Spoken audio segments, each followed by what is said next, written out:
बिस्मिल्लाहिर्रहमानिर्रहीम। अस्सलाम वालेकुम। इन्फो टीवी में खुश आमदीद। आज 7 दिसंबर 2025 बरोज़ इतवार सऊदी अरब की ताज़ा तरीन खबरों के साथ मैं हूँ वसीम। अगर आप भी सऊदी अरब के गैर मुल्की हैं, इन्फो टीवी को सब्सक्राइब करके घंटी के निशान को दबाइए। आज के न्यूज़ बुलेटिन को मुकम्मल देखिएगा। शुरू करते हैं पहली खबर के साथ।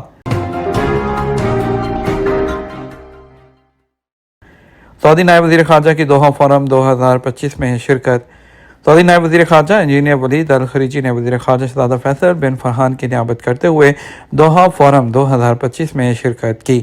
सरकारी खबर से एजेंसी एसपी के मुताबिक दोहा फोरम में कई अहम मौज़ूआत ज़ेर बहस आएंगे, ख़ुसूसन बाहम मरबूत आलमी बहरानों के दरमियान इलाकाई और बैनुल अक़वामी चैलेंजेस। फोरम में बैनुल अक़वामी ताउन को मजबूत बनाने की अहमियत, एक मुनसिफ़ाना और पायदार मुस्तक़बिल के तामीर और इंसानी हकूक़ के तहफ़्फ़ुज़ पर भी बातचीत की जाएगी। शुमाली मंजर सऊदी अरब के सियाहती मंजरनामे को नुमायाँ करने वाला सऊदी टूर।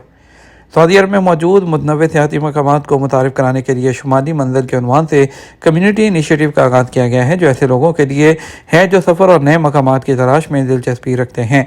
अखबार 24 के मुताबिक इक़दाम के तहत सऊदी अरब के मुख्तलिफ इलाकों में कुदरती मकामात और सकाफ़ती आसार को नुमायाँ किया जाएगा, ताकि लोगों को इनके बारे में ज़्यादा से ज़्यादा मालूमात हासिल हों। इस इनिशिएटिव के तहत मुख्तलिफ रूट्स पर सफ़र किया जाएगा, जिनमें जनूबी, मशरकी, मगरबी और वसी इलाके शामिल हैं। रियाद से शुरू होने वाला सफ़र हाइल रीजन से होता हुआ अलुला पहुँच कर तबूक रीजन पर ख़त्म होगा, जहाँ मुख्तलिफ रेतले और चट्टानी इलाकों और मुनफरद कुदरती मकामात का मुशाहिदा किया जाएगा।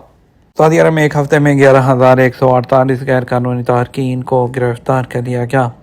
सऊदी अरब में एक हफ्ते के दौरान इकामा, लेबर और सरहदी कानून की खिलाफ वर्जी पर मजीद 19,790 गैर कानूनी तारकीन को गिरफ्तार और 11,148 को उनके मुल्कों को वापस भेजा गया है।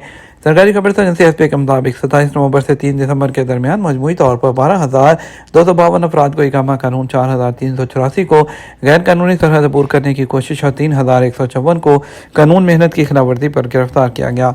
गैर कानूनी तौर पर सऊदी अरब में दाखिल होने की कोशिश पर 1,661 अफराद को भी गिरफ्तार किया गया। उनमें से 54% एथोपियन, 45% यमनी और 1% दीगर मुल्कों से ताल्लुक़ रखते हैं। इसके अलावा 49 ऐसे अफराद को भी पकड़ा गया है जो सरहद पार करके सऊदी अरब से हमसाया मुल्कों में दाखिल होने की कोशिश कर रहे थे। सफ़र, रहाइश, रोज़गार और पनाह देने की कोशिशों में मुलव्विस 15 अफराद को भी गिरफ्तार किया गया। वाज़ेह है, सऊदी अरब में गैर कानूनी तारकीन को सफ़र, रहाइश या मुलाजमत की सहूलत देना कानूनन जुर्म है। उसके लिए मुख्तलिफ सज़ाएँ मुकर्रर हैं। सऊदी वज़ारत दाखिला का कहना है, जो शख्स गैर कानूनी तारकीन को सऊदी अरब में दाखिल होने की सहूलत फराहम करेगा, उसे 15 साल कैद, 10 लाख रियाल तक का जुर्माना होगा। उसके साथ साथ गाड़ी और प्रॉपर्टी जब्त की जा सकती है। 3 सऊदी शहर यूनेस्को के आलमी शहरों के नेटवर्क में शामिल होकर अक़वाम मुत्तहिदा की तंजीम बराए तालीम, साइंस और सकाफ़त यूनेस्को ने 3 नए सऊदी शहरों को आलमी तालीम याफ्ता शहरों के नेटवर्क जो है उसमें शामिल होने की मंजूरी दी है। ये इक़दाम सऊदी अरब भर में उम्र भर तालीम के निज़ाम को फ़रोग़ देने और तालीम को पायदार तरक्की की ज़रूरियात के मुताबिक बनाने में तेज़ रफ्तार पेशरफ्त को ज़ाहिर करता है। यूनेस्को की सरकारी वेबसाइट के मुताबिक दारुल-हुकूमत रियाद, मदीना मुनव्वरा के इलाके अरुला और कसीम के इलाके रियाद अल खुबरा ने आलमी नेटवर्क में शमूलियत इख्तियार की है। ये शहर बैनुल अक़वामी मियार पर पूरा उतरते हैं, जो ज़िंदगी के मुख्तलिफ शोबों में तालीम को ज़म करने पर ज़ोर देते हैं, जैसे कि स्कूल, काम की जगह, अवामी सहूलियात और घरों का माहौल इसमें शामिल है। सऊदी अरब जो है उसके वर्ल्ड कप की कुरानंदाज़ी में 8वें ग्रुप में शामिल।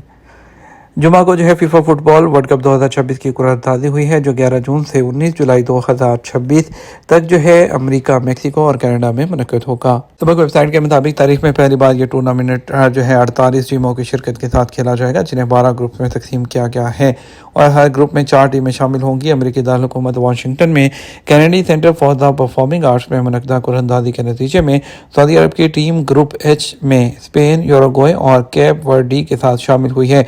कुरानंदाज़ी की तकरीब का आगाज़ इतालवी गुलकार एंड्रिया बोचिली के मौसीकी के फ़िक्रे से हुआ।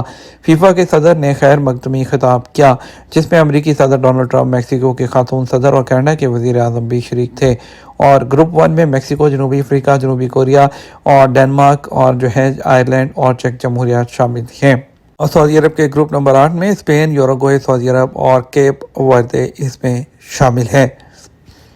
बल्दिया मक्का की इस्लाही मुहिम, 14 दुकानों के खिलाफ कार्रवाई। मक्का मुकरमा में अशिया खुर्दनोश और दीगर कमर्शियल दुकानों के खिलाफ क्रैकडाउन मुहिम मक्का तस्हीह के उन्वान से जारी है।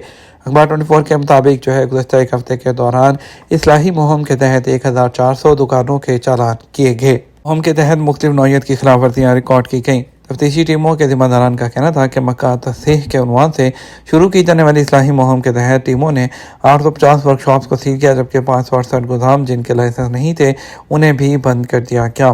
اس کے علاوہ شہر کے مختلف علاقوں میں موجود 1720 بقالہ اور 2034 ریسٹورنٹ کی تفتیش کی گئی، تاکہ اس بات کو یقینی بنایا جائے کہ جو ان ہوٹلوں میں فروخت کی جانے والی اشیاء معیار کے مطابق ہیں یا نہیں۔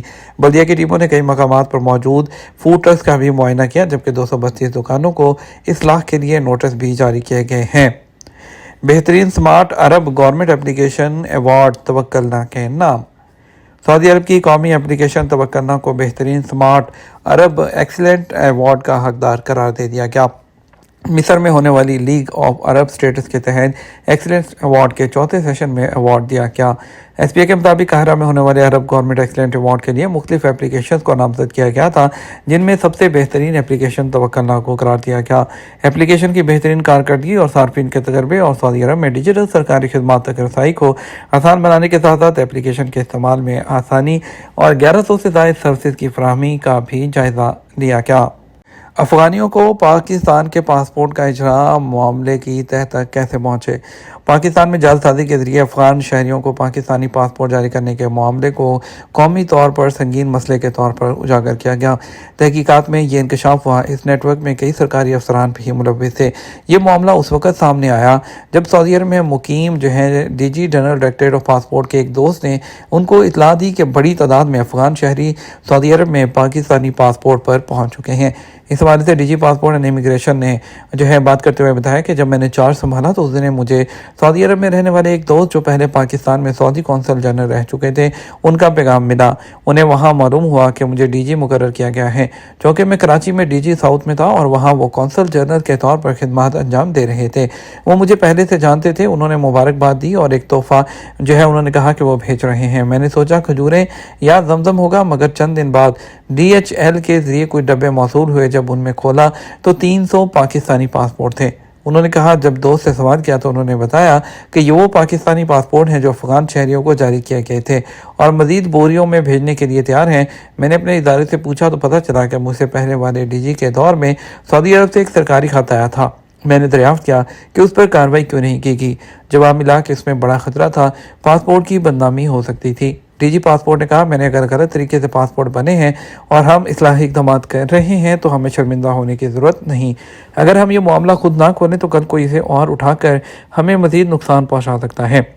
یہ بھی ممکن ہے کہ اصل مجرموں کو ہم پکڑ لیں۔ چنانچہ میں نے اس مسئلے پر باقاعدہ خط لکھا اور اداروں کو آگاہ کیا۔ انہوں نے انکشاف کیا۔ خط کے بعد مجھ پر دباؤ آنا شروع ہوا۔ ایک صاحب میرے دفتر آئے اور مشورہ دیا کہ میں اس معاملے میں نہ پڑوں۔ میں نے دو ٹوک جواب دیا، میرا یہ کام ہے اور میں ہر قسم کا خطرہ مول لینے کے لیے تیار ہوں۔ میری نیت صاف ہے، میں نے یہ مسئلہ پیدا نہیں کیا۔ میرے خلاف اگر کچھ بھی آتا ہے تو میں اس کا سامنا کرنے کے لیے تیار ہوں۔ اس کے بعد اس کی ایک کمیٹی بنائی گئی جس کی سربراہی ڈی جی پاسپورٹ کو دی گئی۔ چونکہ یہ ڈائریکٹ ہمارا ہی معاملہ ہے، لہٰذا ہمارے لیے تحقیقات کرنا مفادات کے ٹکراؤ کے مترادف ہوگا۔ انہوں نے تجویز دی کہ اس تفتیش کو کسی تیسرے فریق سے کروایا جائے۔ پہلے ایف آئی اے کا نام آیا، لیکن مصطفیٰ جمال قاضی نے اس کی مخالفت کی کیونکہ پاسپورٹ کا اجراء اور امیگریشن دونوں ایف آئی اے کے تحت ہیں۔ اس کے بعد کہا کہ آئی بی اس کی انکوائری کرے گا، اور اس کے علاوہ کمیٹی میں NADRA, F B R, I S I, F I A اور وزارت داخلہ کے 20 افسران کو شامل کیا گیا۔ اور اس کے علاوہ تحقیقات کے مطابق اس نیٹ ورک کا سب سے بڑا مرکز کے پی کے میں تورخم کے مقام پر تھا، جہاں روزانہ سینکڑوں افغان شہریوں کو جعلی ڈاکومنٹ پر وہاں پر پاکستانی پاسپورٹ جاری کیے جاتے تھے۔ ایجنٹ فی کس 8 سے 10 لاکھ روپے لیتا اور اس رقم کا ایک حصہ اعلیٰ افسران تک پہنچتا۔ جب معاملے کی مزید کھوج لگائی گئی تو پتہ چلا کہ یہ جعل سازی 3 مختلف طریقوں سے کی جا رہی تھی۔ کچھ افغان شہریوں کو پاکستانی نادرا کے اصل ڈیٹا پر پاسپورٹ دیے جاتے، کچھ کیسز میں پاکستانی شہریوں کے ریکارڈ میں رد و بدل کر کے کسی اور کی تصویر لگا دی جاتی، جبکہ کئی ایسے پاسپورٹ بھی تھے جن کا سرے سے کوئی ریکارڈ ہی موجود نہیں تھا۔ معاملے کی گہرائی میں جانے کے بعد قانون نافذ کرنے والے اداروں نے بڑے پیمانے پر چھاپے مارے اور جعلی پاسپورٹ جاری کرنے میں ملوث 3 اہم شخصیات کو گرفتار کیا۔ पाकिस्तान की हुकूमत इस मामले को कौमी सिक्योरिटी के लिए संगीन खतरा करार दे चुकी है और जो है ये जालसाजी सिर्फ गैर कानूनी शहरियत के मामले तक महदूद नहीं बल्कि इसके ज़रिए पाकिस्तान का इमेज और पाकिस्तान के पासपोर्ट का गलत इस्तेमाल हो रहा था जो कि इंटरनेशनल लेवल पर पाकिस्तान की साख के लिए नुकसानदेह साबित हो सकता है। ये हमारा अब तक का न्यूज़ बुलेटिन। मज़ीद और अहम खबरों के लिए हमारा शाम 6 बजे का न्यूज़ बुलेटिन देख सकते हैं। इसके साथ हम आपसे इजाज़त चाहेंगे। वीडियो को लाइक और शेयर कीजिएगा। आपके कीमती वक्त का शुक्रिया। अस्सलाम वालेकुम।